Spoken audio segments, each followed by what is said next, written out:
வணக்கம். கலைஞரின் குரல் ஓவியம். குரல் எண் 1186. வழங்குகிறார் திருக்குறள் புகை பி. தயாபரன் அவர்கள். அழகிய விளக்கொன்று அந்த வீட்டுக்குள் ஒளிபரப்பிக் கொண்டிருந்தது. அந்த விளக்கு எப்போது அணையுமென்று வீட்டுக்கு வெளியே ஓர் ஆள் காத்திருந்த காட்சியை நான் கண்டேன். யார் அந்த ஆள்? ஒளியிருக்கும் வீட்டுக்குள் நுழைய தயங்குகிற ஆள் ஒரு கல்வனாகத்தான் இருக்க வேண்டும், அல்லது அந்த வீட்டில் இருக்கும் தன் இதய காதலி அப்போதுதான் யாரும் அறியாமல் சென்று தொட்டு தடிவி கழிக்கலாம் என ஏங்கி தவிக்கும் கள்ளக்காதலனாக இருந்திட வேண்டும். ஆனால் நான் கண்ட ஆள் அந்த இருவகையினரும் இல்லை. கல்வனும் அல்லன், கள்ளக்காதலும் அல்லன். அப்படியானால் விளக்கு அணைவதை அத்துணை துடிப்போடு எதிர்பார்த்து கொண்டு வீட்டுக்கு வெளியே நிற்பவர்தான் யார்? பெயர் சொல்லட்டுமா? இருள் என்பதுதான் அந்த பெயர். விளக்கொளி எப்போது மறையும், வீட்டுக்குள் சென்று ஆதிக்கம் செலுத்தலாம் என்று இருள் காத்து கிடக்கிறது.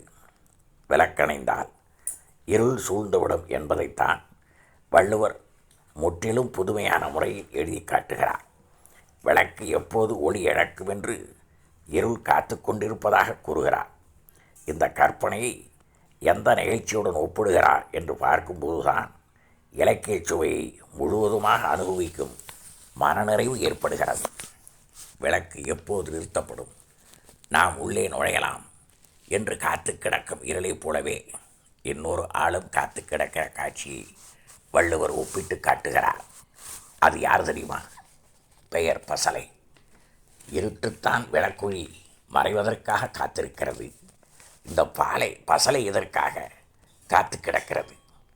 ஒரு பெண்ணில் மேனியில் சென்று படுறதற்காக காத்து கிடக்கிறதாம். அதற்கு வழி என்ன? தலைவியை தழுவி கொண்டிருக்கிறான் தலைவன். மெழுகால் 2 ஆண் பெண் உருவங்களை செய்து இரண்டையும் தழுவுவது போல் ஒட்டி காட்டி இடையே நெருப்பு கரளையும் மூட்டிவிட்டால் எப்படி 2 உருவங்களும் உருகி ஒன்றாகி இணைந்து கிடக்குமோ அவ்வாறு அந்த தலைவனும் தலைவியும் தழுவி மகிழ்ந்தனர். பசலை நிறமோ அந்த பைங்களின் மீது படரத் துடிக்கிறது. விளக்கு அணைந்தால்தானே இருள் நுழைய முடியும்.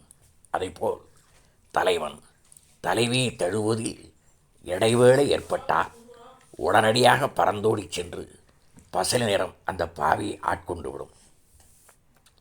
ஆறத் தழுவி அகமகிழும் அந்த காதல் நிகழ்ச்சியில் தலைவி தனித்து விடப்பட்டால் போதும், பசலை நிறம் அவள் மீது படர்ந்து விடுமாம். அதற்காகத்தான் விளக்கின் மறைவை எதிர்பார்க்கும் இருளைப் போல தலைவியை தழுவுகின்ற தலைவன் எடுத்துக்கொள்ளுகிற ஓய்வை எதிர்பார்த்து காத்திருக்கிறதாம் பசலை. அந்த இன்ப அணைப்பில் சிறிது தொய்வு ஏற்படினும் பசலையின் படையெடுப்பு அந்த தலைவியின் உடலை தாக்கிவிடும். என்ன சிறப்பான கற்பனை! விளக்கின் மறைவுக்கு காத்திருக்கும் இருள் தழுவலின் போது ஏற்படும் ஒரு கண சோர்விற்காக காத்திருக்கும் பசலை இரண்டையும் ஒப்பிட்டு காட்டும் இனிமை குரல் இதோ.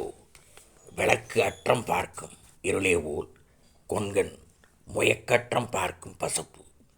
அதிகாரம் பசப்புரு பருவரல். குரல் எண் 6. நன்றி, வணக்கம்.